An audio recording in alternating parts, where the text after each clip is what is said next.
I'd like to share with you the utility of this device specifically within retail environments. I think you've got a lot of technological insights already, but we'll show you how they put to use within a specific industry. So to begin with, the general landscape that we see over the next year or two is as follows. I think there's definitely a larger migration from wired to wireless. This is inevitable. It's only going to get stronger. Now, this is complemented with increasing bandwidth. Now, the result of this is very simply an explosion of content. I think video will be far more dynamic in our consumer-based lives, just as, over the last year or two it has become in our personal lives. Now, this content explosion is not relative to an individual or an enclosed environment. It is in the palm of every hand. It is the smartphone, it is the tablet. So the question is now, how do we comprise all of this together and make it, how do we offer an utility to a retailer, knowing that this is the general landscape? Within the retail environment itself, there are three very specific trends occurring. I think this is true on a global basis. Tecmo made reference to this earlier. The rise of the mobile worker. So especially the store-level associate and the manager is no longer chained to a cash desk or to his store desk. We also see the need for perpetual inventory.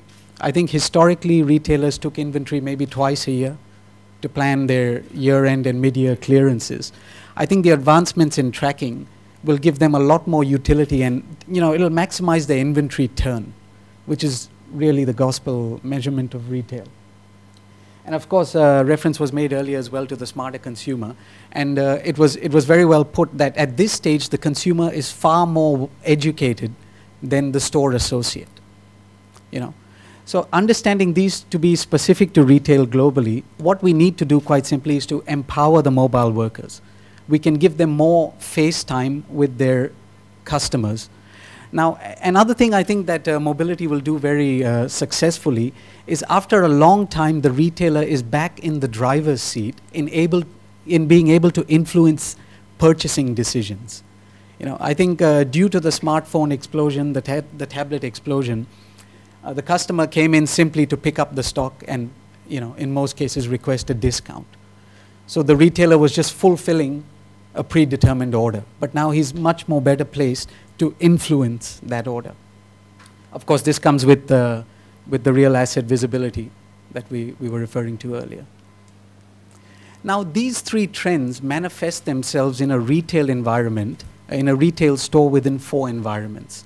You have the buying experience and the shopping experience. Now, the buying experience typically involves a transaction. The shopping experience is a little bit softer. It's the experience of the store, a loyalty program, the merchandising plan. And then you have the other two environments of supply chain management and inventory management, fairly self-explanatory. And of course, then you have staff productivity and infrastructure. Now, within these four environments, there's a host of subcategories. And within these subcategories are individual applications that are resident on a device or perhaps on a server in head office. Of course, I won't go through every one of these, but the application is really, the message really is 4 environments, 19 categories, and in excess of 100 applications. This is just within a retail store environment, excluding the warehouse, excluding the fleet. Now, when we talk about this device, the utility should be measured in a typical journey through the store. So within a store environment, the journey is, there's usually 4 parties. There's the customer, there's the sales staff, the managers, and the goods themselves. So if we give consideration to the customer here, a typical customer store journey process is one of discovery, selection, and transaction. So these 3 phases are quite common in a global shopping habit within a consumer in a store. Now, what this device will do along with the applications that we've identified is enhance every one of these 3 steps. It will aid their discovery with a lot more dynamic information, typically heading towards video, as we mentioned earlier. It will narrow down their selection, again with a key influence from the salesperson, so rather proactively from a retailer instead of what has become reactively over the last year or two. And then, of course, you have a transaction. So the utility in the store here this exemplifies the discovery process. This is about a selection. This is with loyalty points. And of course, then you have finally the potential of mobile payment, the transaction itself, all without the salesperson ever leaving the customer's side. Now, the other thing to give consideration to within a store journey is the flow of goods themselves. The typical journey of goods is the acquisition of the items, holding the items, selling the items, and then disposing of them in delivery. So again, I think something like a planogram is a solution that has been very successfully put to use principally in North America this far. Now, given the screen size of the tablet, and the screen real estate is a big differentiator compared to other mobile devices in most hands. I think you'll see a whole new discipline in how stores are merchandised from the Watsons, of health and beauty formats to even the largest hypermarket formats. I think merchandising will evolve tremendously over the next 2 or 3 years. And particularly Asia, I think because of real estate cost, has had a habit of putting too much goods into a store as much as possible, because real estate is expensive here. But I think you'll see some significant developments in merchandising disciplines. Inventory management as well, of course. A retailer's best friend is his inventory. So this enables the real-time visibility that we're talking about.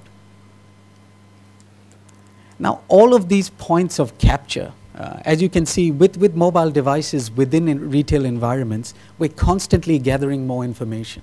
There's more data points, there's more data to be captured. Now, what this is obviously resulting in is in a flood of data. So we don't want them to be knee-deep in data and without any significant information. So all this data is being put to very good use and creating what we call predictive intelligence. Now, retail historically typically used to be an art. It was a single store, a corner shop, the guy who knew his customer well, knew the shopping habits. We all grew up as kids with corner stores where people knew our names. But as retail becomes larger in scale, it is getting incredibly scientific. So no doubt there's an art to it, but in terms of managing inventory, if you have a range of 20,000 SKUs in your store, you simply cannot do it in the old ways. Now, what data analytics offer is predictive intelligence to maximize utility, maximize efficiency within the environment, which brings us into the next participant. So a typical management store journey is one of gathering information, analyzing that information, and acting on it. So this would reflect in manager dashboards, giving him insights by the hour if he likes. We've always thought that one of the best practices in the F&B industry is that they look at their sales by hour. It's a business where all your transactions are typically done in 4 hours of the day. And no matter what you do right in the other 8 or 12 hours you're open, you can never average up. So this kind of dynamic intelligence now can be applicable and available to other industries who could benefit from it. And of course, a manager needs to control his staff. So I think, again, the utility of the device is clearly exemplified in task management. I think it's always been a hard, it's always been a hard objective for managers to be able to align their staff with the peak consumer hours of shopping. I think now this will allow it quite easily. Now, I want to give you an insight. I think you got a very good introduction on row elements from Cecilia earlier. I want to give you an insight into the underbelly of IT operations in a store. As we described to you, you have these solutioning environments, but below them, you have a host of operating systems that are serving individual solutions. Now, what we hope to do with row elements is leave the retailer, we want to liberate the retailer from managing IT infrastructure and to be able to concentrate back on his retailing. So in practical terms within retail, what row elements will do operationally on a store level is flatten the earth. They'll spend less time managing their devices and acting on the valuable information that it can generate. It's a very small but very significant difference. I think probably appreciated most by people who actually work on the floor or in the IT departments. Of course, seeing is believing. So I think shortly we will take you to a booth that we have upstairs in level 4, I think it is. Now, these solutions are live and demonstrable, and in some cases with very solid use cases. This is not pie in the sky stuff or aspirational. This is good to go as we speak. So as we walk you through the solution environments upstairs, they're segregated principally in the retail backroom and the retail storefronts, and coming back down to our 4 core environments of supply chain and productivity, and the buying experience and the shopping experience. So I hope that was a decent insight into the utility of the device and row elements within retail for you. Thank you.